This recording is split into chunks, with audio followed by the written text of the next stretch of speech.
Mateo 5 nos habla de las bienaventuranzas. Las bienaventuranzas son bendiciones que Dios nos da. Se podría decir que una bienaventuranza es lo que Jesús enseña a sus discípulos. Jesús los llevó al monte para que sus discípulos aprendieran. Acuérdate que Jesús estaba abajo con la muchedumbre, pero después se aisló al monte para darle las enseñanzas a sus discípulos. Estas enseñanzas, ¿qué son? Las bienaventuranzas son bendiciones. Se podría decir que es lo que debería de ser un ciudadano del reino de los cielos, ¿no? Cómo debe de vivir en la tierra. Es la pauta que Jesús nos da para cómo vivir en la tierra. O sea, son bendiciones, ¿no? En sí, esas son las bienaventuranzas, ¿no? Pero Mateo 5, Mateo 5, ¿no? Nos da las bienaventuranzas, ¿no? Entonces vamos a comenzar y vamos a orar. Amado Padre, te damos gracias, Dios, por este tiempo, Señor, y te pedimos, Señor, que tú seas a través de tu palabra, Señor. Redagúyenos, Señor, enséñanos, instruyenos, Señor, y edifícanos, Señor, y ayúdanos a edificarnos sobre la roca, Señor, porque te necesitamos, mi Dios. En el nombre de Jesús, Padre, oramos, amén y amén. Entonces el verso 1 dice: viendo la multitud subió al monte, y sentándose vinieron a él sus discípulos. Jesús se aísla de sus discípulos y se va al monte, ¿para qué? Para darles un sermón, las bienaventuranzas. Son bendiciones que Dios les da para que ellos entiendan cómo vivir como ciudadanos del cielo en la tierra, y es como nosotros debemos de vivir como ciudadanos del cielo en la tierra. Acuérdate que Pablo nos dijo que ahora somos conciudadanos de los cielos. Fíjate, Jesús no era monástico, o sea, monástico en espíritu, y él no tenía dos doctrinas. O sea, unos les enseñaba a otros y a otros como Buda, se podría decir, ¿no? Sino Jesús solamente enseñaba una doctrina, ¿no? ¿Sí? Su mayor enseñanza era para millones. Fíjate, dice: ahora en el registro de Mateo Jesús hablará y enseñará. Es Dios hablando, pero no a través de una personalidad humana inspirada, como Jeremías o Isaías o Samuel. Ahora la verdad de Dios habló a través de la personalidad exacta de Dios. Acuérdate que Jesús les va a hablar como Dios. El Verbo se encarnó y habitó entre nosotros. Jesús les habla a sus discípulos. Fíjate, el verso 2 dice así, es muy largo este capítulo. Dice: y abriendo su boca les enseñaba diciendo. En 2 de Timoteo 4, 1 al 5, él les hablaba así directamente, ¿no? Cara a cara a sus discípulos. Dice: y alzaba su voz como trompeta y publicaba la salvación a lo largo y ancho, como un hombre que tenía algo que decir, el cual deseaba que su público escuchara y sintiera. ¿Qué era lo que hacía Jesús? Les explicaba de la salvación para que ellos les explicaran a todos los hombres. Entonces, por eso después del libro de Mateo y de los evangelios vienen los hechos de los apóstoles, porque es la doctrina que Jesús les deja a sus apóstoles para que prediquen a todas las naciones. Ahora nosotros, ¿qué nos dice? 2 de Timoteo 4, 1 al 5, dice así el apóstol Pablo. Fíjate, la 2 de Timoteo 4, 1 al 5, ¿no? Eso era lo que Jesús les decía a sus discípulos. Por eso abría su boca en palabras y les enseñaba. Fíjate, vamos a tomarlo así. 2 de Timoteo 4, 1 al 5, dice así. Dice: te encarezco. Esto ya es después, ¿no?, de Jesucristo. Acuerda que Pablo fue el último de sus discípulos y se le aparece como un abortivo. Pero ve lo que dice ahora Pablo también para nosotros, ¿no? Y por qué era importante que les enseñara la doctrina verdadera, ¿no? ¿Por qué? Porque era mostrar la salvación a la humanidad, ¿no?, a través de él. Fíjate: te encarezco delante de Dios y del Señor Jesucristo, que juzgará a los vivos y a los muertos en su manifestación y en su reino, que prediques la palabra, que instes a tiempo y fuera de tiempo, redarguye, reprende y exhorta con toda paciencia y doctrina, porque vendrá tiempo cuando no sufrirán la sana doctrina, sino que teniendo comezón de oír, se amontonarán maestros conforme a sus propias concupiscencias, y apartarán de la verdad del oído y se volverán a las fábulas. ¿Qué era lo que le enseñaba Jesús a sus discípulos? La palabra. ¿Y qué era lo que nosotros debemos de predicar? Pues la palabra, la verdad. Entonces, por eso son esas bienaventuranzas, ¿no? O sea, las bendiciones que Dios le da a sus discípulos en la carne. El verso 3, fíjate, dice el verso 3. Fíjate, en este mismo verso 2 dice: la palabra te enseña cómo vivir en la tierra, cómo Dios quiere que te conduzcas hacia los demás. Era lo que Jesús trataba de hacer en el Sermón del Monte. O sea, en el Sermón del Monte Jesús va a hacer cómo los hombres se conduzcan hacia los demás. Y aparte les va a enseñar una serie de reglas que la ley lo dice, pero Jesús no va a abrogar la ley, sino que se cumpla la ley a través de él, ¿sí? O sea, entonces le va a enseñar parte de eso también a sus discípulos. Fíjate, y la palabra te enseña cómo vivir en la tierra, cómo Dios quiere que te conduzcas hacia los demás. Era lo que Jesús trataba de hacer en el sermón del monte. Segunda de Timoteo 3:16, que nos dice: toda la escritura es inspirada por Dios, útil para enseñar, para corregir, para redarguir, para instruir en justicia, a fin de que el siervo de Dios sea perfecto y creado para toda buena obra. ¿Qué es lo que hace Jesús enseñándole a sus discípulos? Cómo tú quieres que vivas como cristiano en la tierra, cómo te tienes que desenvolver como cristiano en la tierra, cómo tienes que actuar con la justicia de Dios en la tierra, ¿sí? O sea, por eso eres justificado, ¿sí me entiendes? O sea, eres justo. ¿Por qué tienes que actuar con la justicia de Dios en la tierra? Cómo conducirte a los demás, cómo tratar a los demás, cómo amar a los demás, cómo entender a los demás. Eso es lo que nos trata de decir esta parte del sermón de las bienaventuranzas. Fíjate, el sermón del monte a veces es pensado como la declaración del reino de Jesús, ¿sí? Acuérdate que la ley se las dio a los judíos para también cómo vivieran como una nación diferente y cómo se llevaran entre ellos. Pero ahora la ley no ha sido abrogada, sino la gracia y la verdad ha sido a través de Jesucristo, y ahora la gracia y la verdad está a través de nosotros, el pueblo de Dios, y cómo debemos de conducirnos también para con los de adentro y para con los de afuera, ¿sí? O sea, acuérdate que la Biblia nos dice: por sus frutos os conocerán, ¿sí? Fíjate, dice: la primera porción del sermón del monte es conocido como las bienaventuranzas, la cual significa las bendiciones, pero también puede ser entendido como dándole a los creyentes sus actitudes, las actitudes en las cuales él debe de estar. O sea, cómo debo de vivir como cristiano, cómo debo de ser como cristiano, cómo debo de tratar a los demás como creyente, ¿sí? O sea, acuérdate que el cristiano, nosotros, ¿qué hacemos? Ya morimos a nosotros mismos, ¿no? O sea, no solamente vamos a ver por nosotros mismos, sino vamos a ver por los demás, ¿sí me entiendes? Vamos a ir la milla extra. Aquí lo va a decir: vamos a caminar brazo a brazo con el otro, hombro a hombro, ¿sí me entiendes? O sea, cómo me debo de conducir hacia los demás, cómo debo de tratar a los demás, cómo debo de amar a los demás, cómo debo de entender a los demás. Fíjate, en las bienaventuranzas Jesús establece tanto la naturaleza y las aspiraciones de los ciudadanos de su reino. Ellos tienen y están aprendiendo estos rasgos de carácter. ¿Cómo actuó Jesús en la carne? ¿Cómo actuaba Jesús en la carne? ¿Cómo era Jesús? O sea, ¿cómo era? ¿No? O sea, Jesús no era un déspota, Jesús no era un orgulloso, Jesús no era un soberbio, Jesús no era un altivo. Jesús, ¿cómo era? Manso y humilde. Jesús amaba a los demás, Jesús alimentaba a los demás, Jesús trataba a los demás con amor. O sea, sí, a lo mejor explotaba, ¿sí me entiendes? Porque con los fariseos explotaba, pero era un celo por el amor a Dios, porque ellos ya habían así dejado a Dios a un lado y habían hecho con Dios lo que ellos habían querido y habían torcido la escritura, ¿sí me entiendes? Entonces por eso Jesús se enojó. Y tú puedes ver, bueno, Jesús se enoja cuando están en el patio de los gentiles y dice: el celo de mi casa me consume, lo que se cumple que dijo Isaías. Pero ¿por qué fue? Porque ellos ya no dejaban adorar a los gentiles y habían hecho una mercadería con eso, ¿sí me entiendes? Entonces por eso Jesús se airaba, por eso Jesús trataba a los fariseos como un hipócrita, porque los fariseos no se comportaban realmente como el Señor quería, no tenían ya la justicia de Dios, se habían desviado, ¿sí me entiendes? Entonces ese es el término, fariseo, ¿sí? Hipócrita.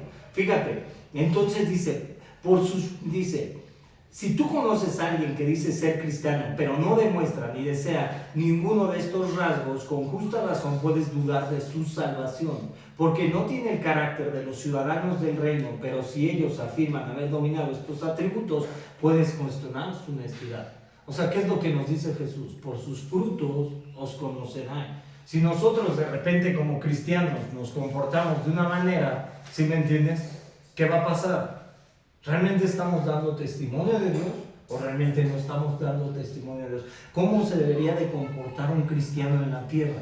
¿Cómo debería de ser un cristiano en la tierra? O sea, no nada más es el hecho de venir a adorar a la iglesia los domingos, ¿no? Y de repente ya alzas tu mano y levantas y todo, ¿sí me entiendes? Y ya te sabes toda la palabra y la lees y todo, sino ponerla en práctica, ¿no? Acuérdate, Pablo después, Santiago nos dijo en Santiago 1:22, sed hacedores y no solamente oidores de la palabra. O sea, y puede llegar momentos que a lo mejor tu carne te gane, pero para eso vas a ir a orar otra vez, a arrepentirte y crucificas tu carne con tus deseos y con tus pasiones en la cruz y pides perdón, y si agravaste a alguien vas y también le pides perdón. Eso es lo que debemos de hacer como cristianos, así debemos de caminar todo creyente en la tierra, esforzarnos para darle gloria a Dios.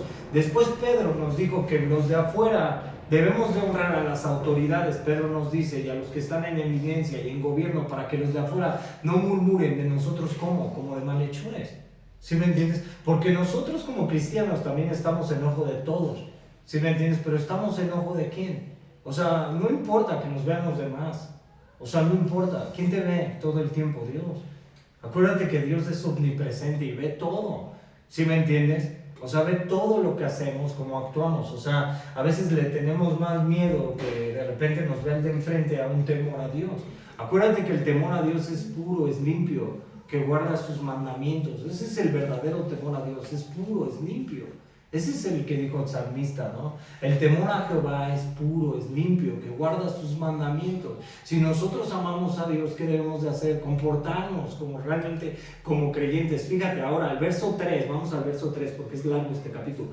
Bienaventurados los pobres en espíritu, porque de ellos es el reino de los cielos. ¿Cuáles son los pobres de espíritu? Los pobres de espíritu han quedado en una bancarrota espiritual, ¿sí me entiendes? Son los que necesitamos a Dios. Si hemos reconocido a Dios que lo necesitamos en todo tiempo y en todo momento. Hay hombres que pueden decir, en mi intelecto, en lo que yo puedo hacer, en mi capacidad, no lo necesito, pero todos los hombres lo necesitaríamos, y hemos reconocido a Dios y hemos dicho, te necesitamos. Eso es un pobre de espíritu, el que ha reconocido que está en la bancarrota espiritual, no porque tenga muchos bienes de este mundo, sino que realmente pobreza como lo pinta el mundo, ¿no? Le falten bienes de este mundo, sino ha reconocido su necesidad de Dios. Jesús dijo así, ¿quién tiene necesidad de médico?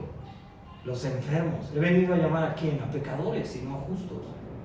Entonces todo el creyente debe de entender esto como que somos pobres de espíritu y necesitamos a Dios todo el tiempo y en todo momento. Y por eso Jesús dijo, bienaventurado, bendecido el que es pobre de espíritu, el que ha reconocido su pobreza espiritual.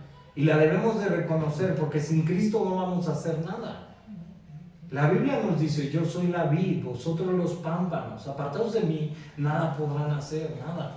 El cristiano debe de reconocer a Jesús en todo tiempo y en todo momento. Fíjate, la misma palabra para bienaventuranza, la cual significa feliz, es aplicada a Dios. En 1 Timoteo 1:11, según el glorioso evangelio del Dios bendito que a mí me ha sido encomendado. ¿Cuál es la felicidad del mundo?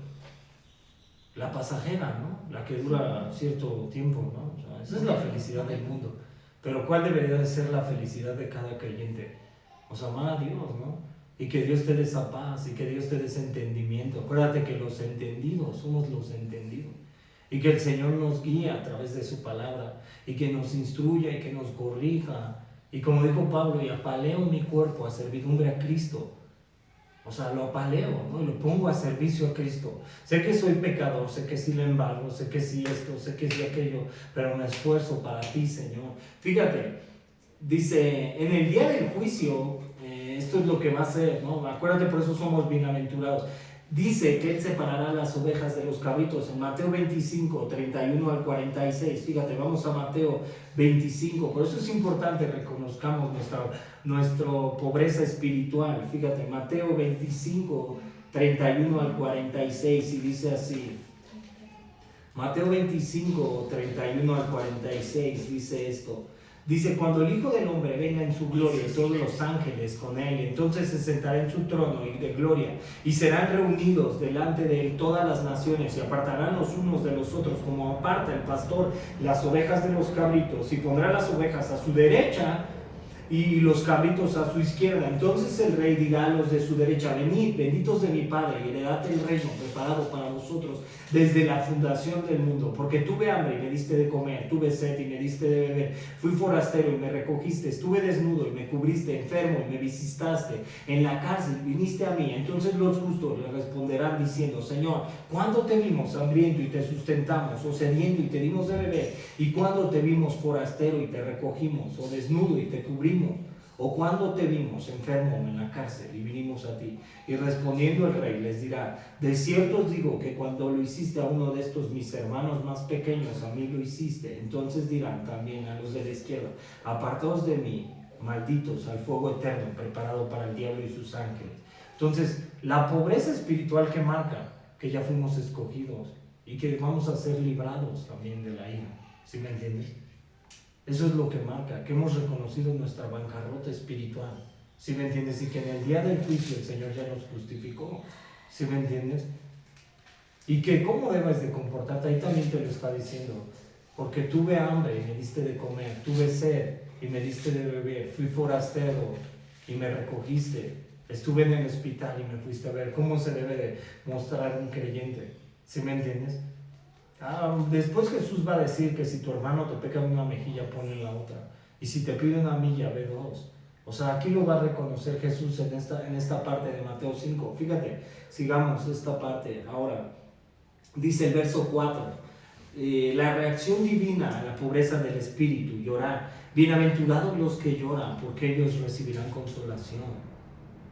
Fíjate, Apocalipsis 21:4 nos dice que Él enjugará toda lágrima. Y ya no habrá más lloro y más lamento, porque las cosas viejas pasaron y todas serán hechas nuevas. Pero cuando nosotros lloramos porque reconocemos nuestra bancarrota y de repente entramos al lugar secreto y le decimos al Señor: te necesitamos, ¿sí me entiendes? Te necesitamos todo el tiempo, porque yo no sé cómo vivir en esta tierra, yo no sé cómo conducirme, pero tú sí sabes. Y entras a ese lugar y le lloras y le cuentas tus angustias, tus preocupaciones, ¿sí me entiendes? Tú vas a recibir consolación como hombre, y tienes la consolación de Cristo en la tierra. Acuérdate que es real, ¿no? Y tienes la consolación del Espíritu Santo, ¿sí me entiendes? Por eso Jesús dijo: ahora os dejo al Consolador. Fíjate, la gramática antigua griega indica un tiempo pasado de llanto. Jesús no habla de dolor casual por consecuencias de nuestro pecado. O sea, no es por consecuencia de nuestro pecado, sino de un dolor profundo ante Dios sobre nuestro estado caído. O sea, ¿cuál es nuestro estado caído? Que venimos de esa raíz. Y acuérdate que el mismo Espíritu quiere ser libertado y clama por la venida. ¿Sí me entiendes? Entonces, ¿qué esperamos? La redención. O sea, no es que lloremos, ¿no?, por nuestro pecado, por lo malo que nos está pasando, ¿sí me entiendes?, a causa de nuestro pecado, sino es por qué. Porque realmente reconocimos a Dios y reconocemos nuestra naturaleza pecaminosa como hombre. Fíjate, ahora dice: porque ellos recibirán consolación. Aquellos que lloran sobre su pecado y su condición pecaminosa, se les promete consolación. Dios permite esta tristeza en nuestras vidas como parte del camino, no como del destino. O sea, el arrepentimiento también. Acuérdate que cuando David pecó con Betsabé y fue y se arrepintió, Dios remitió su pecado. ¿Sí me entiendes? Y no murió su hijo, pero él no. ¿Sí me entiendes? Aunque tuvo consecuencias, pero Dios lo perdonó. Y eso también es importante, que nos arrepintamos también de nuestro pecado a diario. Dice la Biblia que el hombre que no peca en la tierra es mentiroso, porque todos somos. ¿Sí me entiendes? Entonces a diario, ¿no? Y reconocer. Fíjate, el verso 5 dice, el siguiente paso, mansedumbre. Ven al verso 5, dice: bienaventurados los mansos, porque ellos recibirán la tierra por heredad. ¿Quién es un manso? O sea, a veces decimos: es que somos mansos, más no mensos. ¿Y quién es un manso? ¿Sí me entiendes? ¿Un manso qué es? Quien de repente agarra y no está en contiendas, en iras. Ahora Pablo, ¿qué nos dice, no? Que no estemos en contiendas, en iras, en enemistades, que crucifiquemos nuestra carne, que nos despojemos del viejo hombre que está viciado conforme a los deseos engañosos de la carne y nos revestimos del nuevo hombre conforme a la imagen de Cristo. ¿Y cuál es un manso? Jesús nos dijo en Mateo 11:29: aprended de mí, que soy manso y humilde. ¿Y cómo debemos de repente ser también como creyentes? Pues mansos. O sea, de repente, aunque el de enfrente nos haga, ¿sí me entiendes?, cómo debo de responder. Y si de repente nos dice: oye, ahorita no te puedo ayudar, ¿sí me entiendes? ¿Y cómo respondemos? A lo mejor con enojo o con cara, ¿sí me entiendes? ¿Y cómo deberíamos de responder? Pues en mansedumbre, no importa, ¿sí me entiendes? Y manso, fíjate, Es imposible traducir esta palabra del griego praus, manso, solamente con una palabra en el inglés. Tiene la idea de un balance propio entre el enojo e indiferencia, de una personalidad poderosa, controlada propiamente y de la humildad. O sea, el manso ¿cómo es? Y el que no es manso ¿cómo es? El que no es manso, ¿qué dice? Me la hacen, me la pagan. ¿Sí me entiendes? Y voy a hacerle, y si él me hace, yo le hago 3 veces más fuerte y no me dejo. Pero el manso ¿cómo es? ¿Cómo debe de actuar el mansedumbre? ¿Sí me entiendes? O sea, pues a veces refrenar tu boca. ¿Sí me entiendes? O sea, si hay cosas que a lo mejor te molestan como hombre, pues hablarlas, ¿no? ¿Sí me entiendes? Pero tratar de qué, de no ofender. ¿Sí me entiendes? Fíjate, las 2 primeras bienaventuranzas son generalmente interiores. La tercera se relaciona con su prójimo. Las 2 primeras eran principalmente negativas y la tercera es claramente. El ser manso significa demostrar disposición de someterse y trabajar bajo autoridad apropiada. También es una disposición pasar por alto los derechos y privilegios de uno mismo. O sea, despójate de ti mismo. ¿Sí me entiendes? O sea, nada de que yo soy aquí Juan Camaney si no te despojas. ¿Y cómo era Jesús? O sea, yo soy la autoridad de aquí, yo mando y aquí se hace lo que yo digo, ¿sí? Fíjate, una cosa es el aceptar mi propia bancarrota espiritual, pero ¿qué tal si alguien más lo hace por mí? Reaccionó de una manera mansa. Este bienaventurado es manso. Y ahora, porque ellos recibirán la tierra por heredad.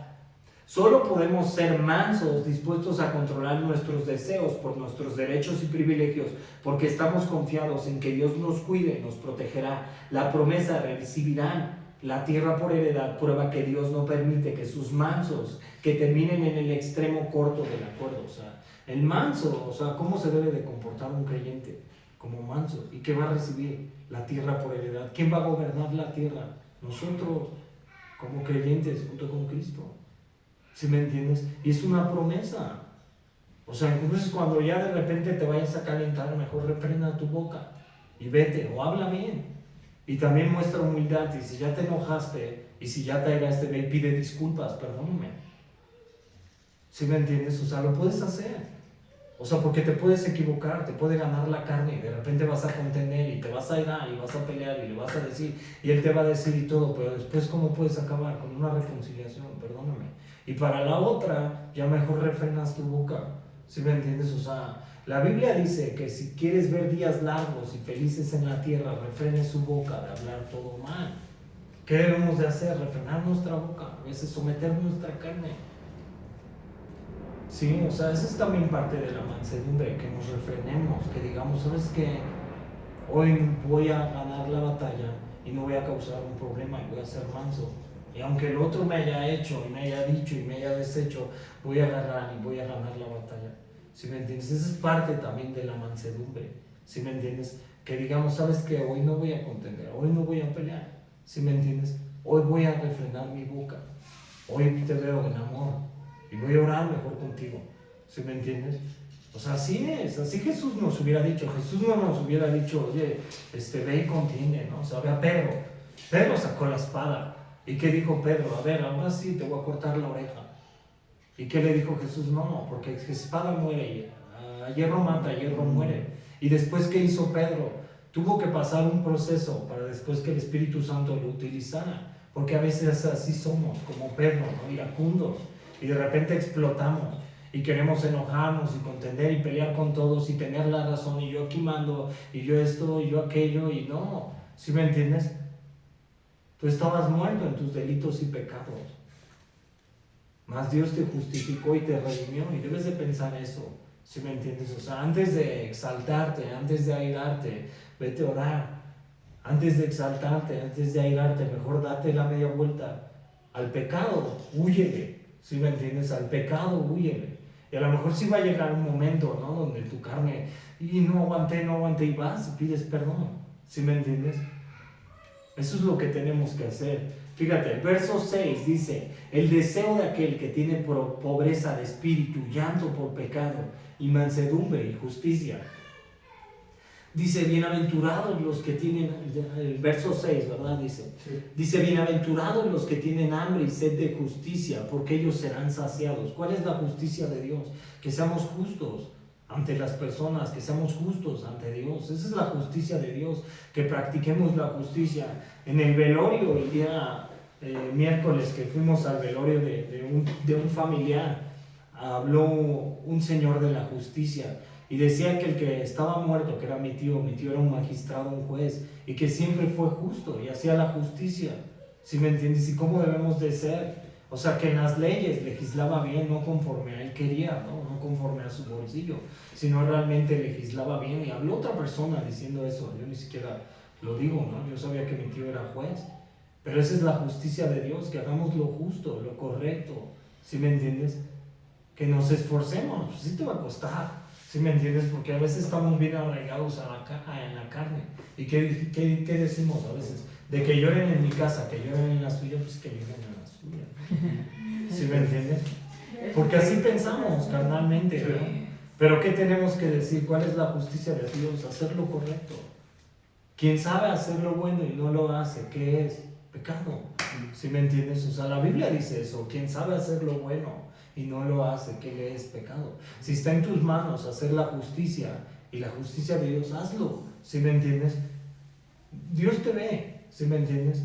O sea, tú puedes decir, bueno, sí, igual y tú también te equivocas y todo, ¿no? Pero Dios nos ve. ¿Sí me entiendes? O sea, Dios nos ve. O sea, no tenemos que demostrar nada a nadie. ¿A quién amamos? Al Señor. ¿Sí me entiendes? ¿Y quién nos está viendo todo el tiempo? El Señor, realmente.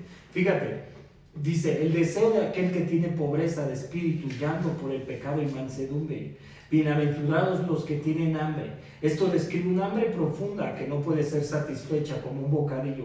Esto es un anhelo que perdura y nunca está completamente satisfecho en este lado de la eternidad. Hambre y sed de justicia. Vemos a cristianos tener hambre por muchas cosas: poder, autoridad, éxito, comodidad, feliz. Pero ¿cuántos tienen hambre y sed de justicia? ¿Qué ha pasado, no, con las iglesias? Hoy, ¿qué tienen? Tienen una iglesia grande pero un corazón desviado, ¿no? ¿Sí me entiendes? O sea, ¿y cuál debería de ser? Que realmente los instruyamos en la palabra, las iglesias, ¿no? Que realmente nosotros como cristianos llevemos a los hombres a la palabra, porque aquí nos va a enseñar, nos va a corregir, y esa es la justicia también de Dios, que a través de la palabra hay una transformación en tu vida y que la palabra haga un eco en tu vida. ¿Sí me entiendes? Y que la palabra te corrija y te muestre que tú eres pecador y que lo necesitas. Eso es lo que va a hacer. Fíjate. Dice, ¿cómo se expresa por sí misma esta hambre y sed de justicia? Un hombre desea tener una naturaleza de justicia. Un hombre quiere ser santificado para ser hecho santo. Un hombre desea continuar la justicia de Dios. Un hombre desea ver la justicia promovida en el mundo. Ahora el verso 7 dice, bienaventurados los misericordiosos, porque ellos alcanzarán misericordia. Dice, cuando esta bienaventuranza se dirige a los que mostrarán misericordia, habla a aquellos que ya han recibido misericordia. Es misericordia. Acuérdate que cómo nos vio Dios, muertos en nuestros delitos y pecados. ¿Y qué dice la Biblia? Que Dios, grande en poder y en misericordia, que nos hizo renacer de nuevo. ¿Y cómo debemos demostrar? Si Él nos redimió del pecado, con otros, ¿cómo nos debemos demostrar? Misericordiosos, amorosos. ¿Sí me entiendes? Orar por los demás.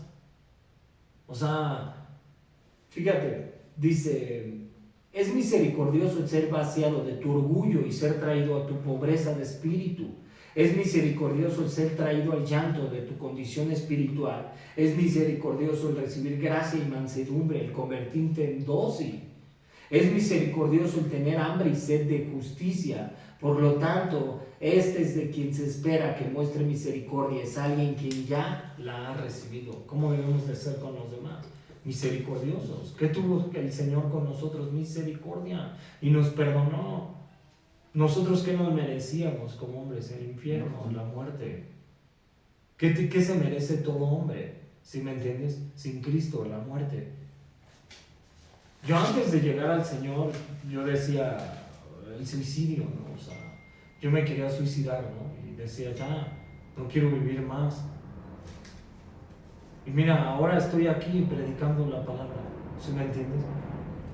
Y ya no tenía una vida con rumbo, no tenía una vida con nada. Y a lo mejor no te iba mal económicamente ni nada. Pero realmente pues, me quería morir, ¿sí me entiendes? Quería suicidarme, decía, ya, odio mi vida, odio todo, ¿sí me entiendes? ¿Y quién te hizo renacer de nuevo? ¿Quién se mostró misericordioso? Dios. ¿Y cómo nos debemos de demostrar con los demás misericordiosos? No todos conocen a Jesús, no todos tienen el mismo avance, no todos tienen el amor de Cristo, no todos han vuelto a nacer, ¿sí me entiendes? Pero ¿qué hacemos? Ponemos a veces la paja en el ojo de nuestro hermano y no en la viga propia, y mejor le oramos por él y le decimos, ¿sabes qué? Voy a orar, ¿sí me entiendes? Hay casos perdidos, ¿no? O sea, hay casos perdidos, ¿no? Que tú dices, pues lo entregamos a Dios y seguimos orando por él, ¿sí me entiendes? Y que el Señor haga la obra.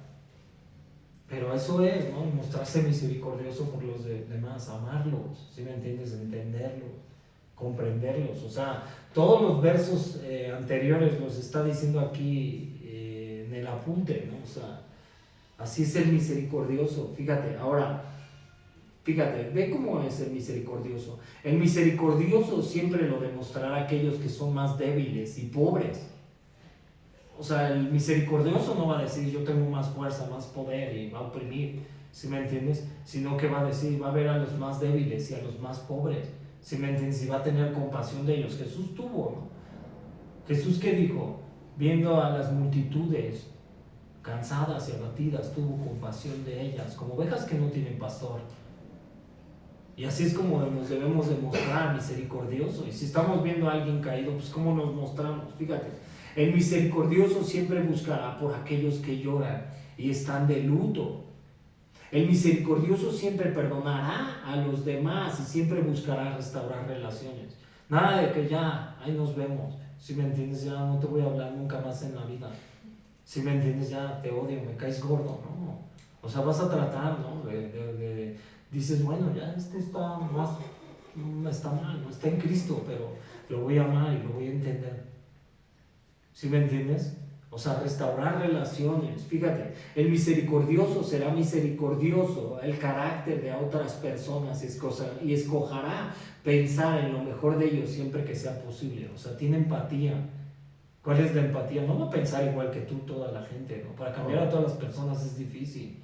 Y para decir, bueno, voy a cambiar a voy a cambiar a aquel, no, nadie. ¿Y qué tienes? Empatía, ¿no? O sea, lo reconoces, ¿no? O sea, vas a tener empatía para con los demás, ¿no? O sea, está así, así es, ¿no? Y lo tengo que amar y aceptar.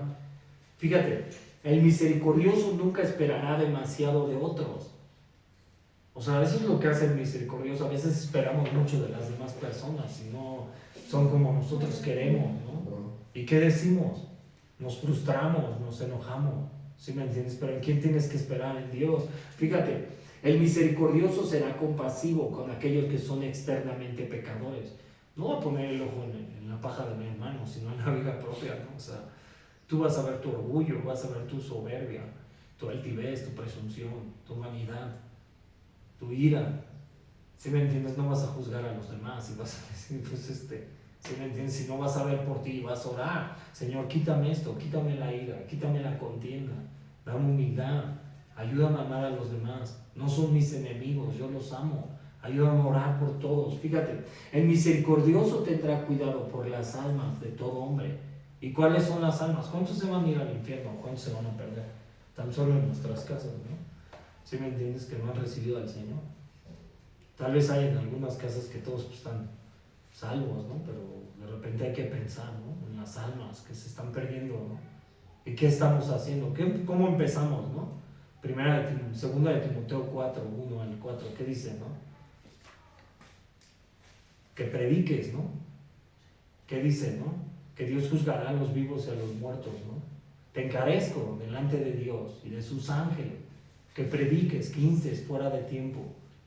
O sea, ¿cuánta gente? O sea, a veces decimos, no, pues es que en el velorio, de repente, cuando un hermano me dijo, oye, no voy a poder ir, habla aquí y todo, y yo pensé, me dice, pues tú vas, bro. Y yo dije, yo no estoy preparado para un velorio. Y les dije, no quería ir. Y de repente, cuando estábamos en el velorio y todo, y hasta les predicas de qué va a pasar después de la muerte y todo, la gente entiende. Y creo que sí están receptivos cuando ya les hablas algo así. Y abren su corazón, ¿no? Al Señor. Entonces, ¿cuántos pueden abrir su corazón a Cristo? ¿Y qué debemos de hacer? Predicar. Fíjate ahora el verso 8. Dice, bienaventurados los de limpio corazón, porque ellos verán a Dios. Fíjate, el verso 8. Dice, bienaventurados los de limpio corazón. En el griego antiguo, la frase de limpio corazón tiene la idea de rectitud, honestidad y claridad. Puede haber dos ideas conectadas con esto. Uno es de pureza moral interna, en contraposición a la imagen de pureza o de pureza ceremonial. La otra idea es de un corazón singular y diviso, aquellos que son absolutamente sinceros y no divididos en su devoción y compromiso a Dios, o sea, el puro, ¿sí me entiendes? ¿Qué te dice por Proverbios 4:23? Sobre toda cosa guardada, guarda tu corazón, porque de él mana vida. ¿Y cómo es un corazón puro, un corazón sincero, un corazón honesto? Que realmente seamos de ese corazón, ¿no? Hacia los demás, que realmente, ¿sí me entiendes?, los amemos, ¿no? O sea, y hagamos la justicia, fíjate, porque ellos verán a Dios. En esto los limpios de corazón reciben la recompensa más maravillosa. Ellos gozarán de gran intimidad con Dios, aún más de lo que se pueden imaginar. Los pecados contaminantes de codicia, opresión, lujuria y engaño elegido tienen un efecto de ceguera definitiva sobre una persona, y los de limpio corazón son más libres de esta contaminación. ¿Y qué le tenemos que decir a Dios si decimos, es que pues ando batallando con alguno de estos que mencionamos, ¿no? Salmo 19:12, ¿qué te dice, no? Señor, ¿quién podrá entender sus propios errores y librarlo de los que le son ocultos? O sea, decirle al Señor, muéstrame, a lo mejor no estoy viendo que estoy batallando con esto y estoy en esta situación por causa de mi pecado. ¿Sí me entiendes? Fíjate, ahora el verso 9. Verso 9 dice, bienaventurados los pacificadores, porque ellos serán llamados hijos de Dios. Esto no describe a aquellos que viven en paz, sino a aquellos que en realidad producen paz, venciendo el mal con el bien. O sea, acuérdate que nosotros no estamos llamados que a dividir, ¿no? O sea, sino a unirnos, ¿sí me entiendes? Una unión entre personas, entre la iglesia. Dice, una manera en la que logramos esto es a través de compartir el evangelio, ya que Dios ha confiado en nosotros el ministerio de la reconciliación. En el evangelizar hacemos paz entre el hombre y Dios, a quien ha rechazado y ofendido. Esa es la paz también de Dios, ¿no? Que dice Romanos 5:1. Romanos 5:1 te dice, justificados pues por la paz, tenemos reconciliación por medio de Cristo Jesús. Reconciliados pues por la fe, tenemos paz para con Dios. O sea, esa también es la reconciliación, es la paz que produce. Ahora el verso 10 al 12, fíjate, del verso 10 al 12, dice, bienaventurados los que padecen persecución por causa de la justicia, porque de ellos es el reino de Dios. Bienaventurados sois cuando por mi causa os vituperen y os persigan y digan toda clase de mal contra vosotros, mintiendo. Gozaos y alegraos, porque vuestro galardón es grande en los cielos, porque así persiguieron a los profetas que fueron antes de vosotros. Y cuando tú estás en un lugar y te persiguen y te dicen, bueno, tú ya no participas de esto como cristiano, y tú dices, por estar ahí entras al juego, o dices, pues prefiero que me digan así, aleluya, ¿no? ¿Sí me entiendes? ¿O qué haces, no? O sea, o sí te da miedo a veces cuando te persigan, ¿no? Y te digan, oye, ¿y tú como cristiano participas de esto o haces de esto? ¿O si realmente estás firme? ¿Sí me entiendes? Y dices, yo soy cristiano, ¿no? Me vale lo que me digan. ¿Sí me entiendes? O sea, realmente, ¿no? Yo estoy creyendo en Jesús y no me importa, ¿no?, lo que pase, ¿no? Y si me persiguen por causa del evangelio, es poder. Y es locura para los que creen, ¿sí me entiendes? O sea, no tenemos que tener miedo a la persecución, y si nos dicen así, hasta en la familia, en la casa o quien sea, ¿no? Es que son, claro, somos, ¿sí me entiendes? Y de hueso colorado, y amamos a Cristo y hemos vuelto a nacer, ¿no? O sea, no hay otro camino. Fíjate, estos bienaventurados son perseguidos por causa de la justicia y por causa de Jesús, no por su propia estupidez o fanatismo. Pedro reconoció que el sufrimiento podía llegar a los cristianos por otras razones ajenas a la fidelidad de Dios, y esto no es a lo que Jesús se refiere aquí. Fíjate, gozaos y alegraos.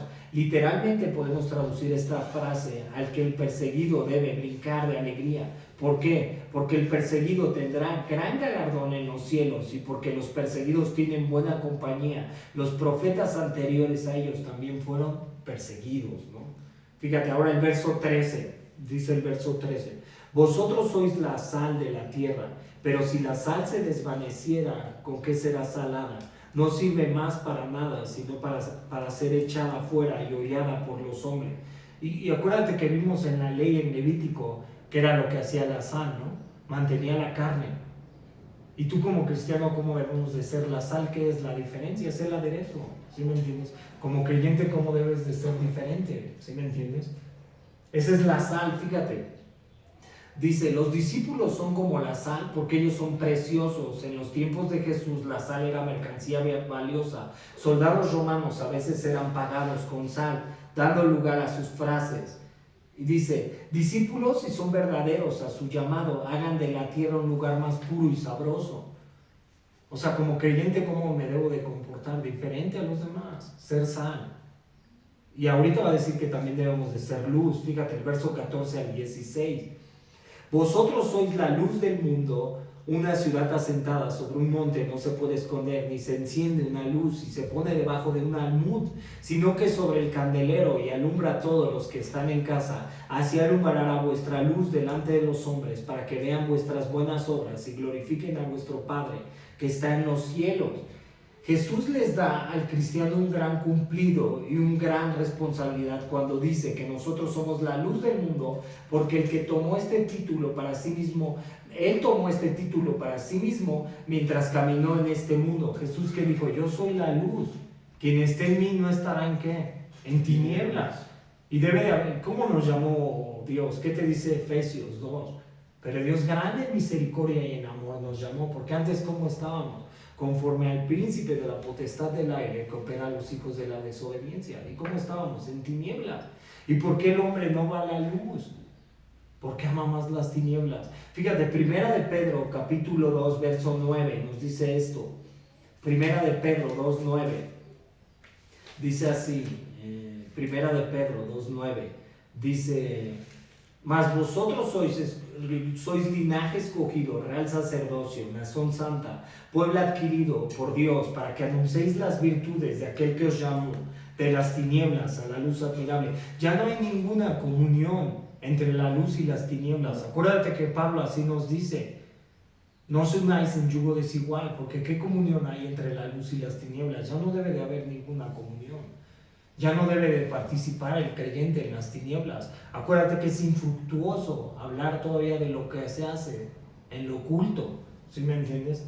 No, o sea, como cristiano, ¿cómo debes de vivir? En luz, esforzarte, o sea, ya no hay tinieblas en tu vida. Fíjate, ahora, los siguientes versos, el verso 10 al 12, vamos, quedamos. 10 al 12, el verso 15, ¿verdad? Perdón. No, el verso 15, permita, verso 13, verso 14 al 16, entonces ya lo tenemos. Ahora vamos fíjate cuando dice, ni se enciende una luz y se pone debajo del almud. La idea de un candelero nos da el sentido de que debemos de ser intencionales al dejar esta luz al usar. Aún así, como los candeleros son puestos a grandes alturas para que su luz sea más efectiva, nosotros debemos de buscar maneras diferentes, maneras de dejar brillar nuestra luz en maneras más grandes y amplias. Así debe de ser el cristiano, ¿no? Como la luz. Ahora el verso 17 al 18, la relación de Jesús con la ley. No penséis que he venido para abrogar la ley y los profetas. No he venido para abrogar, sino para cumplir. Porque de cierto os digo que hasta que pasen el cielo y la tierra, ni una jota ni una tilde pasará de la ley, hasta que todo se haya cumplido. ¿Qué está diciendo aquí Jesús? Él no vino a abrogar la ley de Moisés, ¿no? No. Sino a que la ley se cumpliera. O sea, ahora la ley descendió del cielo, ¿sí me entiendes? Y se dio a conocer a todos los hombres. Fíjate, Jesús aquí comenzó una larga discusión de la ley y quería dejar en claro que no se oponía a lo que Dios le dio a Israel en lo que nosotros llamamos el Antiguo Testamento. Él no vino a abrogar la palabra de Dios, sino a liberarla de la manera malentendida en que los fariseos y escribas habían interpretado. O sea, ¿qué fue lo que dijimos al principio? Los fariseos y los escribas utilizaban ahora la ley a su conveniencia, pero Jesús no vino a hacer eso, ni a abrogar. Fíjate, el verso 19 al 20 dice así. Dice, de manera que cualquiera que quebrante uno de estos mandamientos muy pequeños, así se enseña a los hombres, muy pequeño será llamado en el reino de los cielos, mas cualquiera que los haga y los enseñe, este será llamado grande en el reino de los cielos. Porque os digo que si vuestra justicia no fuere mayor que la de los escribas y fariseos, no entraréis en el reino de los cielos. ¿Qué debemos hacer, no? Dice la Biblia, ay de aquel que haga tropezar a uno de estos pequeñitos, mejor fuera amarrarse una piedra de molino y tirarse al mar. ¿Qué debemos de hacer? O sea, como cristianos, si sabemos la palabra, ¿qué debemos de hacerla? Cumplirla. Si sabemos la palabra, ¿qué debemos de hacerla? Llevarla a cabo, enseñarla. ¿Sí me entiendes? Jesús no vino a abrogar, ahora ya hemos hecho de la palabra lo que hemos querido y la hemos torcido. ¿Sí me entiendes? Y realmente como creyente, si en la Biblia te está diciendo, haz esto, ¿cómo debes de ser? ¿Sí me entiendes? Como creyente, ¿qué te dice Josué 1:8? Josué 1:8 te dice, nunca se apartará este libro de tu boca, sino que harás en él como está escrito, y meditarás en él de día y de noche, y así serás prosperado en todo lo que hagas, y todo lo que hagas te irá bien. O sea, tú como creyente, ¿cómo te debes de comportar? Guardar la palabra. ¿Qué dijo el salmista? He guardado tus dichos para no pecar en contra tuya. O sea, y si estamos a la luz de la Escritura, por eso Jesús dijo, ni una jota ni una tilde, ¿qué debemos de tratar de hacer? Guardar la palabra. Sed imitadores de mí como yo del Señor Jesucristo, dijo Pablo. Ahora el verso 21 al 22. Fíjate, Jesús y la ira. Oíste que fue dicho a los antiguos, no matarás, y cualquiera que matare será culpable de juicio. Pero yo os digo que cualquiera que se enoje contra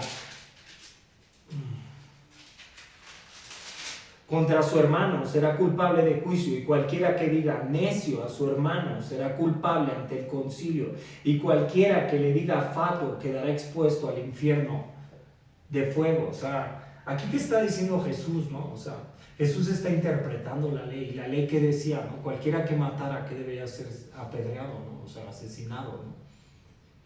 Pero aquí Jesús nos está diciendo que cualquiera que se enoje contra su hermano será culpable de juicio. Podemos matar, ¿no? Con la mente, ¿sí me entiendes? Podemos asesinar a alguien, ¿no? Con el pensamiento.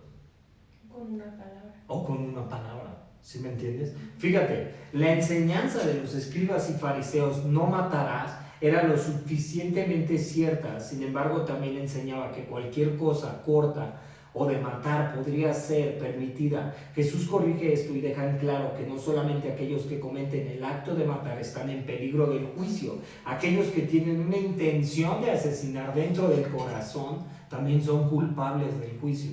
Y con nuestros pensamientos podemos matar a alguien, ¿sí me entiendes? Y más adelante Jesús va a decir sobre el adulterio, y te dice que si tu ojo es ocasión de caer, es mejor quitártelo que entrar tuerto al reino de los cielos. Y si tú tienes ese pensamiento, ¿qué debes de hacer? Arrepentirte y pedirle perdón a Dios y que te lo quite. Acuérdate que esos pensamientos, ¿de quién vienen? De odio, de rencor, primero de tu carne, pero después ¿quién te los va a meter? Pues el enemigo. ¿Y qué tienes que hacer? Arrepentirte y pedir perdón. ¿Sí me entiendes? O sea, no podemos estar así pensando y que le vaya mal y que le pase esto, pero va a ver y me las paga, y por eso, y hay otros peor, ¿no? Porque yo he visto así gente en el mundo que de repente así, cuando a alguien le están pasando cosas, hasta qué bueno, ¿sí me entiendes? Qué bueno que le vaya así. Y cómo debemos de ser nosotros dolernos, ¿no? Y amar a los demás y orar por ellos. ¿Sí me entiendes? Nada de que qué bueno, ¿no? Nada de que lo odio y lo voy a matar. ¿Sí me entiendes? En mi pensamiento, y que le pase esto y que le pasen 1001 problemas. O sea, ¿qué debo de hacer? Nada. ¿Sí me entiendes? Orar por él, amarlo. ¿Sí me entiendes? Es mi prójimo. Jesús así abrogó la ley y los profetas, en el amor a Dios y el amor al prójimo. ¿Sí me entiendes? No podemos enorgullecernos o decir que qué bueno que les están pasando tantas cosas, qué bueno que está en esta situación. Al contrario, extender tu mano, ¿sí me entiendes? Y no pensar así con rencor, con odio hacia los demás, ¿sí me entiendes? Ya no debe de haber cavidad en nosotros de eso. Pero a veces no es la propia justicia de Dios. Dios va a hacer justicia, y también Dios, ¿sí me entiendes? O sea, si hay algo injusto, ¿sí me entiendes? Dios va a hacer justicia. Y también si hay algo injusto, la autoridad también puede hacer justicia, ¿no? O sea, por eso te dice Romanos 13, 1 al 4, ¿no? Sométanse a toda autoridad, porque toda autoridad es puesta sino por parte de Dios. Y Dios puede hacer justicia también a través de la autoridad, ¿sí me entiendes? O sea, pero no te corresponde a ti vengarte, pero tampoco te corresponde a ti matar a las personas en tu mente, ¿sí me entiendes? Ni alegrarte en tu caída. Fíjate, dice, y cualquiera que llamara necio. El llamar a alguien necio expresa desprecio por su inteligencia. Llamar a alguien fatuo expresa desprecio por su carácter. Ambos rompieron el corazón de la ley en contra del asesinato. Aún así no cometieron asesinato. Y pobre Job, ¿no? Que le dijo a su esposa mujer fatua. No sé si recuerdan, pero esta era por otra cosa. Okay. Fíjate, verso 23 al 26 dice: por tanto, si traes tu ofrenda al altar, allí te acuerdas de que tu hermano tiene algo contra ti, deja allí tu ofrenda delante del altar y anda y reconcíliate primero con tu hermano, y entonces ven y presenta tu ofrenda. Ponte de acuerdo, sí, ponte de acuerdo con tu adversario pronto, entre tanto que estás con él en el camino, no sea que el adversario te entregue al juez y el juez al alguacil y seas echado en la cárcel. De cierto, que no saldrás de allí hasta que pagues el último cuadrante. O sea, eso era lo que hacían los fariseos, ¿no? O sea, de repente odiaban a su hermano, pero llevaban la ofrenda, ¿no? Y eso es lo que hacen también muchos en las iglesias, ¿no? O sea, cumplen con el diezmo, cumplen con todo, pero pues hay contiendas, ¿no? En su corazón, ¿no? Y piensan que son bendecidos, ¿no? Porque están prosperando económicamente, ¿no? ¿Sí me entiendes? O sea, lo llegas a pensar a veces en tu corazón, porque si llega a pasar, ¿sí me entiendes? Pero eso no tiene nada que ver, ¿no? O sea, la Biblia te está diciendo que si tienes algo en contra de tu hermano, ve y reconcíliate, ¿no? O sea, hacer las paces, ¿sí me entiendes? Y hablar, pero de una manera común, ¿no? O sea, ¿sabes qué? O sea, pues yo estoy a lo mejor enojado por esto, pero hay formas, hay maneras en las cuales podemos hablar y reconciliarnos con nuestros hermanos, con nuestros seres queridos, y podemos hablar, ¿sí me entiendes? Pero si nuestros seres queridos no se quieren acercar, pues ya es diferente, oramos por ellos nada más, ¿no? O sea, oramos por ellos, o sea, vamos a suponer, tú estás llamado como cristiano a hacer la reconciliación primero con Cristo, acuérdate, ¿no? Porque pues no conocen, tú te correspondió orar por toda tu familia, ¿no? O sea, y por los que conozcan y por los que están enfrente, pero si realmente tú ves a alguien a lo mejor que has tenido una fricción con él y has peleado, ¿qué te dice la Biblia? Primero ve y reconcíliate con él y trae tu ofrenda después al altar. No te está diciendo trae primero tu ofrenda y después ve y reconcíliate. Entonces sí somos llamados a reconciliarnos con los demás, ¿sí me entiendes? Y a pedir perdón si hemos fallado. O sea, ¿sabes qué? A lo mejor a veces ha pasado eso, ¿no? O sea, y si no se dejan, pues ya nada más oramos por ellos, ¿no? ¿Sí me entiendes? Y ya los entregamos a Cristo. ¿Sabes qué? Ya, pues no tiene solución, ¿no? Y ya, o a lo mejor no quiere, ¿no? A lo mejor lo dañaste mucho. Y a lo mejor cuando dañas a alguien mucho, pues ¿qué pasa? ¿No? Ya no hubo reconciliación. ¿Sí me entiendes? Pero debes de orar por él. A lo mejor el Señor puede tocar su corazón. Fíjate, dice, Pablo lo dijo así en Romanos 12:18. Si es posible, en cuanto dependa de vosotros, estad en paz con todos los hombres. O sea, con todos, ¿no? O sea, no nada más con los que me caen bien, ¿no? O sea, es con todos, ¿no? O sea, aquí te lo está diciendo Pablo, ya después te lo está confirmando. Estad en paz con todos los hombres, o sea, con todo el mundo. ¿Sí me entiendes? A eso somos llamados. Si somos la luz, como habíamos dicho, ¿cómo debe de ser la luz? La luz debe de ser verdadera. La luz debe de ser real, ¿sí me entiendes? Esa es la luz, que realmente, ¿no? O sea, nos reconciliemos. Fíjate, dice así, en Efesios 4:26 al 27, también la Biblia nos da permiso, Pablo también lo dijo, ¿no? Airaos, pero no pequéis, y no se ponga el sol sobre vuestro enojo, ni deis lugar al diablo. O sea, la Biblia sí te da permiso de enojarte. ¿Sí me entiendes? Si te puedes enojar, pero lo puedes platicar. O sea, no llegar a lo mejor a los insultos, a las ofensas, a las maldiciones, a los golpes. ¿Sí me entiendes? Si tú le puedes decir a alguien, si tú estás en algo de desacuerdo, ¿sí me entiendes? Si puedes platicar con él y le puedes decir, oye, ¿sabes qué? Es que esto no me parece. ¿Sí me entiendes? No como me decía a mí un hermano, ¿no? A mí un hermano me decía, te llenas, te llenas, te llenas, te llenas y después como Hoy Express explotas, ¿no? ¿Sí me entiendes? O sea, no es así, ¿no? O sea, es hablarlo, ¿no? Y platicarlo. Y decirle, oye, ¿sabes qué? Esto no, esto no. Y lo hablas, pero a lo mejor no llegar a, así que a dejarte de hablar de por vida, ya no le hablo nunca más, ya no lo quiero volver a ver en mi vida, ya, adiós. ¿Sí me entiendes? O sea, es una reconciliación. Fíjate, el verso 27 al 28, dice así, 27 al 28, y está muy largo este capítulo. Dice, oíste que fue dicho, no cometerás adulterio, pero yo os digo que cualquiera que mira a una mujer para codiciarla y adulteró con ella en su corazón. Por tanto, si tu ojo derecho te es ocasión de caer, sácalo y échalo de ti, pues es mejor es que se pierda uno de tus miembros, sino que todo tu cuerpo sea echado en el infierno. O sea, aquí lo que nos está diciendo Jesús es que a través de la ley mosaica, con 2 o 3 testigos, si alguien adulteraba tenía que ser apedreado, ¿no? Pero Jesús nos está diciendo que si vemos una mujer para codiciarla en el corazón, estamos adulterando, ¿no? ¿Y qué puede pasar? De repente pueden llegar pensamientos, ¿no? Pero esos pensamientos los tienes que quitar, ¿no? ¿Sí me entiendes? O sea, si tú ves una mujer así y la sigues viendo, o sea, ya estás adulterando en tu corazón, ¿no? Y también está considerado como pecado. O sea, no debe haber cavidad, ¿no? Para el creyente en eso. ¿Sí me entiendes? O sea, como creyente no debe de haber cavidad, ¿no? O sea, debes de agarrar y quitarlo, ¿no? O sea, y así es en el Facebook, ¿no? De repente en el Facebook ves que te aparecen en todos y te aparecen y todo, mejor quítala, ¿no? O sea, agarra y... ¿Sí me entiendes?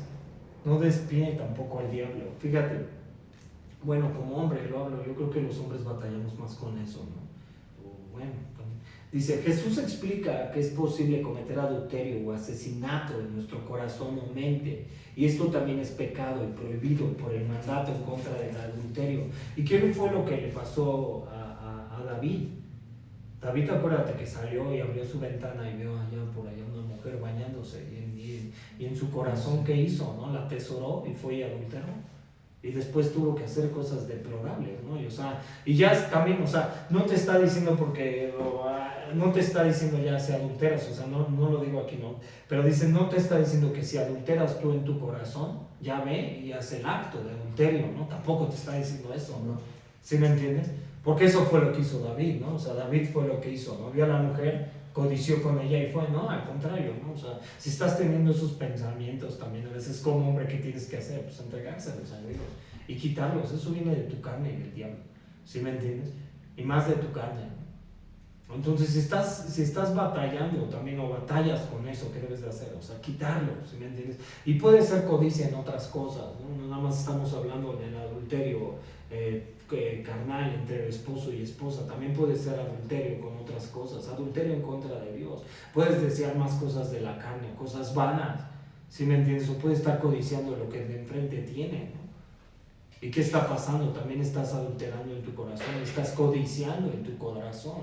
¿Y qué debes de hacer? Quitártelo y estar agradecido de lo que Dios te da. O sea, porque a lo mejor yo creo que aquí no va a haber alguien, o sea, ya, ¿sí me entiendes? Creo que aquí no hay hombres más que yo y Oscar, y pues van a decir, bueno, pero puede ser la codicia también con ese aspecto, ¿no?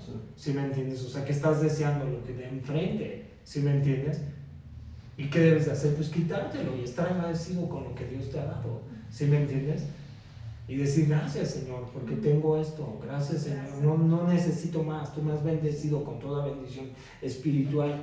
Fíjate, dice así, fíjate, y Hebreos 4, 15 al 16 nos dice esto. Hebreos 4, 15 al 16. Eso sí está larga la prédica, ¿no? Disculpen. Es que son 52 versículos. Sí, perdón, vamos a poner. Hebreos 4, fíjate, Hebreos 4, 15 al 16 dice así.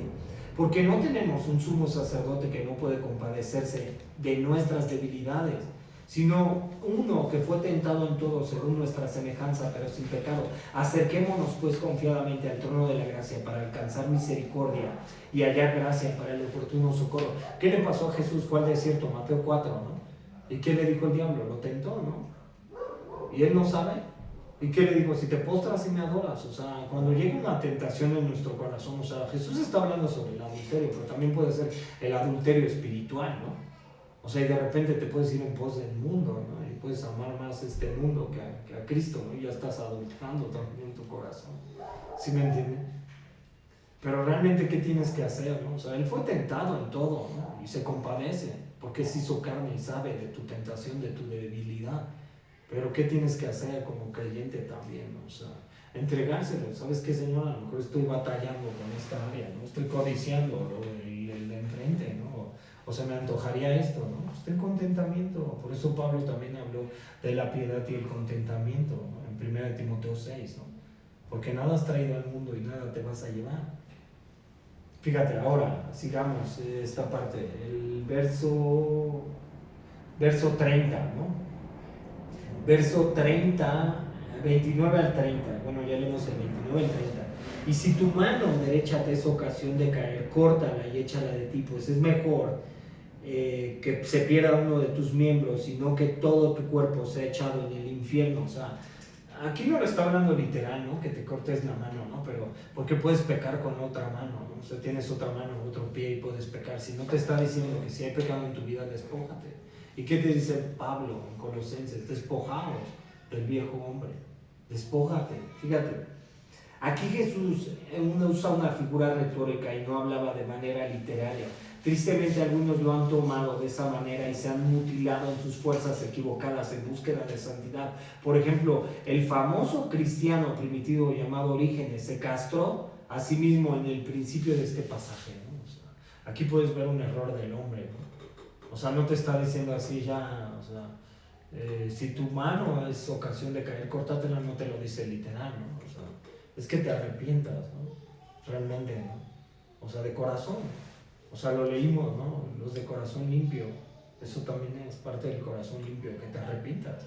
Que si estás viendo que estás pecado o ya pecaste, tienes que arrepentirte. La Biblia dice en Proverbios 28:13 que quien encubre sus pecados no prosperará, más quien los confiesa y se aparta de ellos alcanzará misericordia. Si tú has embarrado, tienes que arrepentirte. O sea, eso es lo que tienes que hacer, arrepentimiento. Fíjate. Y Romanos 6:14 nos dice así, que el pecado ya no se enseñorea de nosotros, pues ya no estamos bajo la ley, sino estamos bajo la gracia. Eso es lo que hace, el pecado ya no se puede enseñorear de ti. ¿Sí me entiendes? O sea, era lo que yo ayer platicaba con una persona, ¿no? Le dije, yo desde que llegué al Señor, dejé la droga y el alcohol y sí recaí una vez. ¿Sí me entiendes? Pero eso fue una recaída, ¿sí? Pero yo dije, yo me comprometí con Dios y dije, tengo que esforzarme. ¿Sí me entiendes? ¿Y qué te dice la Biblia? El pecado ya no se enseñorea de nosotros. Pues ya no estás bajo la ley, sino bajo la gracia. Tienes que dejar lo que a Dios no le agrada. Fíjate, el verso 31 al 32. Y si el problema es la ira, pues tienes que dejar la ira. Y si el problema es la contienda, pues tienes que dejar la contienda. Y si el problema es la envidia, pues tienes que dejar la envidia. Ahí lo dice Pablo en Colosenses. Ve a Colosenses y búscalo. ¿Cuáles son y en Gálatas 5, cuáles son las obras de la carne? Las enemistades, si es también, lo tienes que dejar. Si es tu orgullo, lo tienes que dejar. Si es tu soberbia, lo tienes que dejar. Si es tu vanidad o presunción, la tienes que dejar. O sea, Señor, quítalo. ¿Sí me entiendes? Si es tu prepotencia, la tienes que dejar.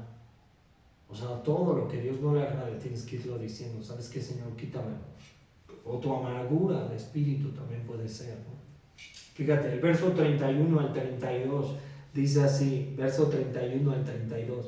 Dice, también fue dicho, cualquiera que repudia a su mujer, dele carta de divorcio. Pero yo os digo que el que repudia a su mujer, a no ser por causa de fornicación, hace que ella adultere, y el que se casa con la repudiada comete adulterio. Aquí que Jesús te está diciendo, ¿no? Lo que Dios une, el hombre jamás lo separa.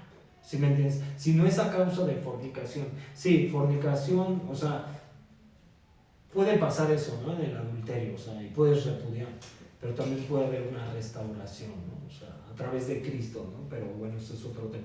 Dice, fíjate, la cuestión del divorcio giraba en torno de una interpretación estricta o suelta de la palabra inmundicia en Deuteronomio 24:1, acuérdate que él está tomando la ley, y dice, aquellos que querían hacer el divorcio fácil tenían una interpretación suelta. Jesús hace simple la idea de que inmundicia es fornicación, no algo que pueda hacer la esposa para desagradar a su esposo.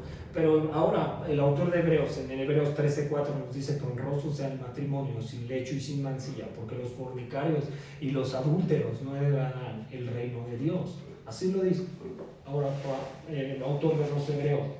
Y Génesis 2 nos dice que lo que Dios une, el hombre jamás lo separa. O sea, también, o sea, de repente ya, ¿cuántos matrimonios de repente ya se quieren separar porque no se llevan bien también, ¿no? O sea, y dice la Biblia que lo que Dios une, el hombre jamás lo separa. Y también por eso está Pablo en Efesios 5, ¿no? Que así como Cristo amó a la iglesia con todos sus defectos, así también nosotros amemos a nuestras esposas. Y que la lavemos con el agua, que es la palabra. ¿Cuál es la responsabilidad del esposo, la esposa y la familia? Esa es nuestra responsabilidad, que entre nosotros vayamos y busquemos a Dios entre la familia. Nada de que ya me caes gordo y ya, hoy ya, bye. No, nada, o sea, también te está diciendo, si no es por causa de fornicación, pero que no repudies a tu esposa. O sea, el repudiar que es, ya me caes mal, ya, ¿sí me entiendes? O sea, ya no te aguanto, no te soporto, ¿no? Eso no nos llama la Biblia, hay una restauración, ¿sí me entiendes? Hay una restauración también a través de Cristo. Fíjate, el verso 33 y 37, Jesús interpreta la ley considerando los juramentos. Dice, además habéis oído que fue dicho a los antiguos, no perjurarás, sino que cumplirás al Señor tus juramentos. Pero yo os digo, no juraréis en ninguna manera, ni por el cielo, porque es el gran trono de Dios, ni por la tierra, porque es el estrado de sus pies, ni por Jerusalén, porque es la ciudad del gran rey, ni por tu cabeza jurarás, porque no puede hacer blanco o negro un solo cabello, pero sea vuestro hablar sí, sí, no, no, porque lo que es más de esto, de mal procede. O sea, cuando prometamos algo, hay que cumplirlo, ¿no? Que nuestro sí sea sí y que nuestro no sea no, y si no, mejor no comprometerse, ¿no? Porque sería mejor, más honesto. O sea, no podemos jurar por el cielo ni por la tierra. Y ellos que hacían el juramento por Jerusalén o por el templo, ¿sí me entiendes? Los fariseos, que tú sí sea sí, que tú no sea no, y si dices algo hay que tratar de decir que sí, o si no, mejor no te comprometas, ¿sí me entiendes? O sea, también puedes hacer eso, mejor no te comprometas, porque si te comprometes, ¿qué va a pasar cuando dices no? Fíjate, dice, el tener que jurar o hacer juramentos traiciona la debilidad de tu palabra, demuestra que no hay el suficientemente peso en tu carácter para confirmar en tus palabras que mejor que dejar que tú sí sea sí y tú no, no, o sea, tienes que ser así, sí o no, ¿sí me entiendes? Y de repente no comprometerte, o sea, si no puedes, no te comprometes, ¿no? O sea, mejor sabes que no me comprometo, ¿sale? Fíjate, algunos han tomado esta palabra de Jesús para hacer más énfasis en decir la verdad y honestidad, para hacer una prohibición absoluta de todos los juramentos. Esto es equivocado porque los juramentos son permitidos bajo ciertas circunstancias, siempre y cuando no sean violadas, utilizadas como una cubierta para el engaño. Y Dios mismo hace juramentos en Hebreos 6:13 y Lucas 1:73. Ahora, del verso 38 al 42, verso 38 al 42, el amor hacia los enemigos, aquí ya se pone más interesante, ¿no? ¿Sí o no? Dice, oíste que fue dicho ojo por ojo y diente por diente, pero yo os digo, no resista al que es malo. Antes que cualquiera te hiere en la mejilla derecha, vuélvele también la otra.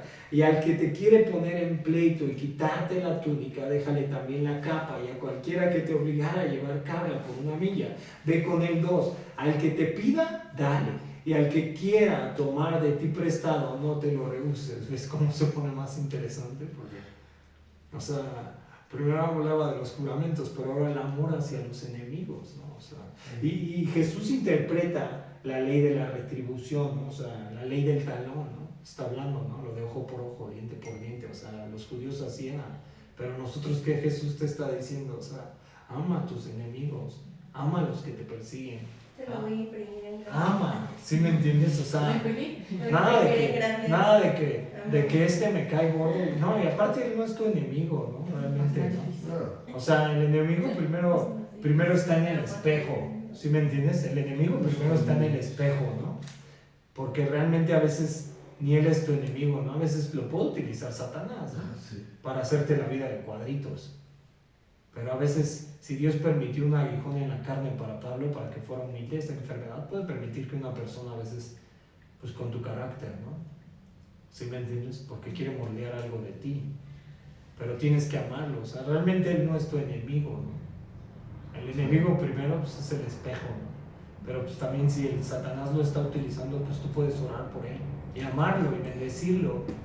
¿Sí me entiendes? Porque ese sería el carácter del cristiano, amar y bendecir. Estamos llamados, ¿no? a verme, ¿no? O sea, y a lo mejor si es tu enemigo y lo que hablábamos, ¿no? De repente tú lo ves así, que le está pasando muchas cosas y todo, y jactarte de él, ¿no? Tú como cristiano, ¿qué debes de hacer? Pues ven, déjame orar por ti, bro. ¿Sí me entiendes? Y déjame, pues, aunque sea un abrazo de consuelo, ¿no? Pero ¿qué hacemos? ¿Qué, güey? Lloviendo sobre mojado, ¿no? Sí, se lo merece. ¿Sí o no? No, ¿verdad? ¿Sí o no? O sea, ¿qué tenemos que hacer? Nada que nos caiga gordo o aquel. Pues a veces sí, ¿no? Va a haber gente que de repente... O que Satanás los utilice, ¿no? Pero realmente no son ellos, ¿no? Sino lo que tienen adentro. Y somos llamados a amarlos, ¿no? O sea... O decimos justicia divina. No es cierto. Sí. Pues ya vamos entendiendo la palabra, ¿no? Vamos Sí, entendiendo. correcto. Fíjate, dice, pero vea ahorita lo que tú dijiste. También es equivocado pensar que Jesús se refiere a que no hay lugar en la sociedad para castigo o retribución. Jesús aquí habla de relaciones personales y no las funciones propias del gobierno al restringir el mal. O sea, hay acciones que a lo mejor pues la gente si mata a alguien, ¿sí me entiendes? Si es su enemigo, pues sí lo puedes perdonar y bendecir, pero poner a la cárcel. ¿Sí me entiendes? O sea, es lo que dice Pablo en Romanos 13:1 al 4, ¿no? Sométanse a toda autoridad. O sea, sí puede haber, o sea, el que a lo mejor tu enemigo haga mal, pues sí puede. O sea, no está diciendo así, ¿no? O sea, hay una retribución, ¿no? Fíjate, debo de voltear mi mejilla cuando soy personalmente insultado, pero el gobierno tiene la responsabilidad de restringir al hombre malo de un asalto físico. O sea, te pueden robar, ¿no? Y tú puedes perdonar y bendecir, ¿no? Pero si tiene que pagar bajo la ley, pues va a pagar, ¿no? Pero nada de que la ley del talón, ¿no? Ah, me hizo, pues voy. ¿Sí me entiendes? Nada de eso, ¿no? Ahora el verso 43 al 47. Dice así, verso 43 al 47. Dice, oíste que fue dicho, amarás a tu prójimo y aborrecerás a tu enemigo, pero yo os digo, amad a vuestros enemigos. Bendecid a los que os maldicen, haced bien a los que os aborrecen y orad por los que os ultrajan y os persiguen, para que seáis hijos, y ahí subráyale, de vuestro Padre que está en los cielos, que hace salir su sol sobre malos y buenos y que hace llover sobre justos e injustos. Porque si amáis a los que os aman, ¿qué recompensa tendréis? ¿No hacen también los mismos publicanos? Y si saludáis vuestros hermanos solamente... Si saludáis a vuestros hermanos solamente, que hacéis de más, ¿no hacen también así los gentiles? O sea, los publicanos y los gentiles hacen eso, ¿no? O sea, ¿qué te dice Jesús? Ama a tu enemigo, ¿no? O sea, los gentiles y los publicanos aman a su familia y estos son los míos, pero aquellos me caen gordos, ¿no? Pero tú como cristiano, o sea, ¿cómo empezó el sermón del monte? ¿A quién le estaba llamando? A sus discípulos. Y si somos cristianos, ¿qué somos? Discípulos. ¿Sí me entiendes? ¿Cómo se debería de comportar un cristiano, no? ¿Sí me entiendes? Sí. Amar al enemigo, o sea, ¿no? A los que te caen bien, no a mis padres, a mi madre, o sea, también al que te persigue, y al que te insulta, y al que te dice, ay, esto es cristiano, ¿no? Y al que también de repente, pues, te avienta el carro, ¿no? ¿Sí o no? O aventamos el carro, no se lo avientes, ¿no? Pero así es, ¿no? O sea, o el que de repente llega y se te mete en la fila, ¿no? Y te avienta el carrito del Walmart, ¿no? Y que dices, ¿sí o no? Porque lo piensas, ¿no? ¿A poco no lo piensas así? Sí lo piensas, ¿no? Pues lo pensamos, ¿no? Sí, lo pensamos. Pero ¿qué debes decir? Adelante, pásale, ¿no? O cuando te recuerdan el 10 de mayo, ¿no? O sea, ¿y qué dices? Me voy a bajar del carro. Ahorita sí, a ver, ¿quién es quién? Oye, Sí, ¿verdad? Pero ¿qué tienes que hacer, no? O sea, recordar en vez de marihuana. pues amarlo, ¿no? O sea, saber que es pecador y saber que pues no conoce a Cristo, ¿no? Es correcto. O sea, y si te empieza a decir de groserías, insultar, pues Ser mansos. manso, ¿no? O sea, nada de responder con el otro puño, ¿no? Sino con otra mejilla en reconciliación. Fíjate, la ley de Moisés mandaba amarás a tu prójimo. Levítico 19:18 lo dice. Sin embargo, algunos maestros en los tiempos de Jesús habían añadido una aplicación errónea puesta y maligna, una obligación equitativa de aborrecer a tu enemigo. O sea, la ley decía aborrece a tu enemigo, pero Jesús, ¿qué te está diciendo? A los enemigos, ¿no? Hasta el que te roba, ¿no? Porque va a haber gente que a lo mejor te robe, ¿no? ¿Sí me entiendes? O sea, va a haber gente que a lo mejor tú le das tu confianza y te puede robar y tú lo puedes volver a ver. ¿Sí me entiendes? ¿Y qué vas a hacer? No lo vas a, ay, no, no conoce. Cuando no hay conocimiento, ¿qué hay? Transgresión. ¿Sí me entiendes? Y si a lo mejor te despojó de algo, ¿qué debes de hacer? Pues amarlo. O sea, con cuidado, ¿no? También no lo vas a poner a otra los 3,000, 2,000 pesos, ¿no? ¿Sí me entiendes bien, no? O sea, si te han hecho eso, ¿no? También es un poco de cuidado, ¿no? Pero pues también no por eso lo vas a odiar, ¿no? O sea, ¿sí me entiendes? O sea, y no por eso también vas a agarrar y ya, o hablar mal, porque luego también nos pasa, ¿no? O sea, murmuramos. Sí nos pasa, ¿no? Todos, yo creo que me incluyo ahí. ¿Sí me entiendes? Y murmurar, ¿no? De los demás cuando no lo debemos de hacer, o sea, de repente refrenar nuestra boca y saber que es pecado, ¿no? ¿Sí me entiendes? Ahora el verso 48 para acabar. Fíjate, sed pues vosotros perfectos como vuestro Padre que está en los cielos es perfecto. O sea, ¿cómo debe de ser un cristiano? O sea, no perfectibilidad del hombre, sino es madurez. La perfección es madurez como cristiano. Que realmente el Señor te esté edificando y de repente el Señor, pues sí te muestre, ¿no? Tu pecado y te muestre que de repente le embarras en algunas áreas y le digas al Señor, cámbiame. ¿Sí me entiendes? Dame un corazón conforme el tuyo, un corazón limpio, bienaventurados los de corazón limpio. Que le digas, cambia este corazón, porque este corazón pues, piensa pura perversión. Sí. Este corazón es maligno, ¿no? O sea, pero a través de ti pues, puede cambiar. Fíjate, cuando dice, sed pues perfectos, dice, si un hombre puede vivir de la manera que Jesús no había dicho en este capítulo, verdaderamente sería perfecto. Él nunca odiaría, calumniaría o hablaría mal de otra persona. ¿Lo hacemos? Él nunca tendría lujuria en su corazón o mente y no codiciaría nada. ¿Lo hacemos? Él nunca haría un juramento falso y siempre sería completamente honesta. ¿Lo hacemos? Él dejaría que Dios defendiera sus derechos personales y no lo tomaría del mismo el defender esos derechos. Él siempre amaría a sus prójimos, incluso a sus enemigos. ¿Lo hacemos? Jesús ha demostrado que necesitamos una justicia aparte de la ley. Romanos 3, 21 al 22, así como Pablo lo puso. Fíjate, pero ahora, aparte de la ley, se ha manifestado la justicia de Dios, testificada por la ley y por los profetas. La justicia de Dios por medio de la fe en Jesucristo para todos los que creen en Él, porque no hay diferencia entre hombres. Fíjate, y ahora primera de Timoteo 1:5, para terminar, primera de Timoteo 1:5 dice esto. Dice, pues el propósito de este mandamiento es el amor nacido de corazón limpio, no hipocresía, y de buena conciencia y de fe no fingida. ¿Sí me entiendes? Una fe verdadera. ¿Sí me entiendes? Que hemos vuelto a nacer y que realmente estamos confiando en Dios y no tenemos una fe fingida, sino una fe verdadera, un corazón limpio. ¿Sí me entiendes? Por eso dijo el salmista, dame en mí un corazón puro, un corazón limpio, ¿no? Renueva mi espíritu, pon en mí. ¿Va? Vamos a orar, ¿sale? Señor, te damos gracias, mi Dios, por este tiempo, Señor, pues te amamos, te adoramos, Señor, y te necesitamos, Señor, y ayúdanos, Señor, a entender tu palabra, a ponerla por obra, Señor, a guardarla, Señor, y que tú seas en nuestras vidas, Señor, y que también a través de tu palabra, Señor, nos redargullas, nos edifiques, Señor, y que pues también seamos bienaventurados, Señor, bendecidos en ti, Señor, porque ya fuimos bendecidos en toda bendición espiritual, Señor. Te lo pedimos y te lo rogamos, Señor, y bendice tú este lugar, Señor, toca las almas, los corazones, Señor, y que tú hagas la obra, Señor. Te lo pedimos y te lo rogamos, Señor, en el nombre de Jesús, Padre, oramos, amén y amén. Amén.